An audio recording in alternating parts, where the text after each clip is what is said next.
وأولئك هم المفلحون. Dunia ini sebentar. Tidak akan pernah ada orang yang kekal di muka bumi ini. Mustahil. Allah Subhanahu wa taala berfirman tentang Nabi Muhammad sallallahu alaihi wasallam, "In a'udzubillahi minasyaitonir rajim, innaka mayyitun wa innahum mayyitun." Sesungguhnya kau pasti akan mati hai Muhammad, meninggalkan dunia ini, dan mereka pun semua akan mati. Jadi sehebat apapun Anda menjaga kesehatan, makanan yang sehat, olahraga, udara yang segar, dan seterusnya, ujungnya Anda akan mati. Betul itu bagian daripada ikhtiar dalam kehidupan kita, ya, menjaga kesehatan, menjaga diri, ya, menikmati nikmat yang sudah Allah berikan dari udara yang segar, rumah yang nikmat dan rumah yang besar misalnya, dan seterusnya. Itu memang bagian daripada hal yang dibolehkan dalam syariat. Tetapi kita sentuh dari sisi lainnya. Artinya dunia ini akan kita lalui dan kita akan menuju kepada kehidupan yang abadi, yaitu akhirat. Dan di sana hanya ada dua tempat, surga atau neraka. Surga bagi orang yang patuh dan neraka bagi orang yang membangkang. Ini harus difahami dulu. Jadi jangan pernah terpengaruh dengan kulit Anda yang masih kencang, umur Anda yang masih kepala 20, masih kepala 30, masih 40, masih 50. Selalu saja melihat orang yang di atasnya.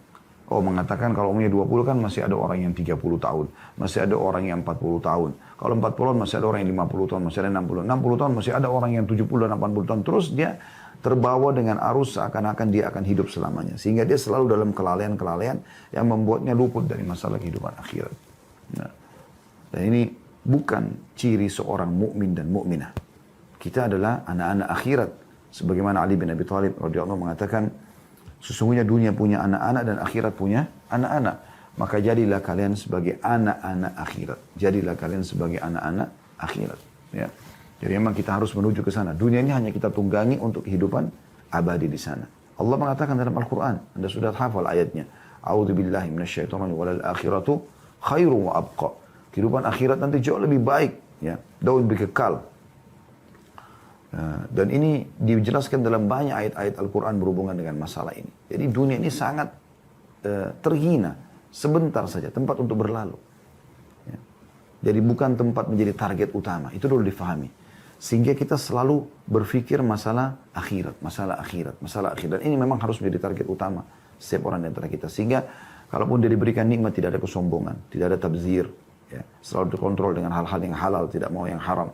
Dan pada saat ada cobaan, dia bersabar, kan dia tahu dia akan mendapatkan balasan pahala yang besar pada hari kiamat nanti. Jadi akhirat itu akan mengontrol orang melalui dunia ini dengan sangat mudah, ya. Dengan sangat mudah. Nikmat melimpah, dia tinggal bersyukur. Cobaan datang, dia tinggal bersabar. Dan dia tahu semua akan, ya, dia dapatkan pahalanya. Kalau dia bersyukur akan dapat pahalanya di akhirat nanti. Kalau dia juga bersabar atas cobaan, dia juga akan mendapatkan balasannya. Jadi ini sebuah hal yang harus menjadi pondasi dasar dalam setiap aktivitas kita dalam keseharian. Kita akan meninggalkan dunia ini. Jadi setinggi apapun jabatan yang Anda kejar, sesehat apapun badan Anda, seluas apapun rumah yang Anda miliki, seluas apapun rumah itu, sebanyak apapun harta yang menumpuk, ya, dan prestasi dunia, semua hanya akan jadi kenangan pada saat Anda meninggal dunia. Orang hanya mengatakan, oh itu mau rumah dia, oh itu mobil dia, oh itu dulu ada fulan namanya, atau ada seseorang pengusaha namanya si fulan, atau guru dosen, profesor yang bernama si fulan, cuma sebatas itu. Anda akan dikenang di batas-batas waktu tertentu saja. Ya. Ini sering kami kasih contoh. Misal teman-teman kita yang hadir dalam acara ini. Mungkin Anda masih mengingat ayah dan ibu Anda masih mengingat kakek dan nenek Anda. Tapi kalau saya tanya, apakah Anda mengenang dan mengetahui kisah kakek-kakek Anda, nenek-nenek Anda? Mungkin saya yakin kita sepakat kita tidak akan mengetahui kisah tentang mereka gitu.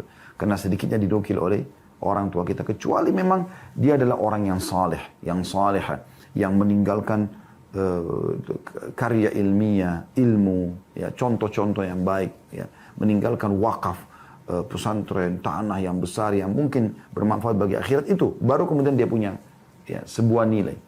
Atau memang naudzubillah dia menjadi orang yang sangat buruk sekali, seperti kasus Fir'aun yang hanya dikenang keburukannya gitu kan. Tapi ini jarang terjadi. Maksud saya, orang kadang-kadang punya buruk, sudah dia meninggal, orang lepas dari keburukan dia, selesai. Jadi hanya orang yang beramal saleh, orang yang baik-baik saja yang akan terkenang selalu. Oleh karena itu teman-teman sekalian, renungi baik-baik. Anda akan dikenang sehari, 2 hari, 3 hari, 10 hari, 1 tahun, 2 tahun, 10 tahun. Setelah itu, orang akan melupakan Anda. Kecuali Anda punya amal saleh yang memang targetnya adalah akhirat. Baru Allah kekalkan. Makanya di zaman Imam Malik rahimahullah pada saat beliau menulis kitab Muwatta. Beliau berisi banyak hadis-hadis Nabi SAW. Yang sudah masyhur, salah satu dari 9 buku hadis adalah buku kitab Muwatta'nya Imam Malik rahimahullah. Teman-teman tahu pada saat beliau tulis buku itu. Ada beberapa murid Imam Malik datang lalu mengatakan, wahai Imam, hampir semua orang yang selevel dengan Anda, ya, di masa itu ya, juga menulis buku karena tahu Anda tulis buku dan mereka namakan juga Muwatta. Apa jawaban Imam Malik rahimahullah dan terbukti setelah beliau meninggal. Beliau mengatakan, makana lillahi fahuwa baq. Semua yang dibuat atau dilakukan karena Allah maka itu akan kekal. Subhanallah. Ya, sampai sekarang tidak ada satupun kitab Muwatta yang tertinggal kecuali kitab Muwatta'nya Imam Malik rahimahullah. Padahal yang tulis itu para ulama. Ya. Karena mereka bukan tujuannya akhirat, tidak akan kekal. Tidak akan mungkin bisa berbekas. Ya. Oleh karena itu kita harus betul-betul memikirkan masalah ukhrawiyah kita. Masalah akhirat kita menjadi target utama. Sehingga dunia ini kita lalui dengan tujuan yang sana. Gitu. Jadi bukan di sini. Gitu. Syekh Utsaimin rahimahullah mengatakan perumpamaan kita dengan dunia ini seperti orang masuk ke WC. Maaf, beliau bahasakan begitu ya. Dia selesaikan hajat lalu kemudian dia pergi. Dan cukup banyak hadis-hadis Nabi SAW berhubungan dengan masalah ini. Kata Nabi SAW, ada apa aku dengan dunia? Ya. Perumpamaan aku dengan dunia seperti seorang musafir yang penat. Kemudian dia istirahat di bawah sebuah pohon. Setelah penatnya hilang lalu kemudian dia pergi. Kata Nabi SAW dalam hadis lain, kun fid dunya ka'annaka qaribun au abirun sabil.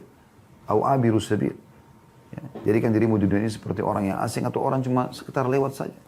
Dan Ibnu Umar mengingatkan radhiyallahu anhu, kalau kau tiba di pagi hari, idza asbahta fala tantadhirul masa, jangan kau tunggu sore hari. Belum tentu kau hidup. Wa idza amsayta fala tantadhirus sabah. Dan kalau kau tiba sore hari, jangan tunggu pagi hari, belum tentu kau hidup. Maka orang mukmin selalu targetnya akhirat. Ya.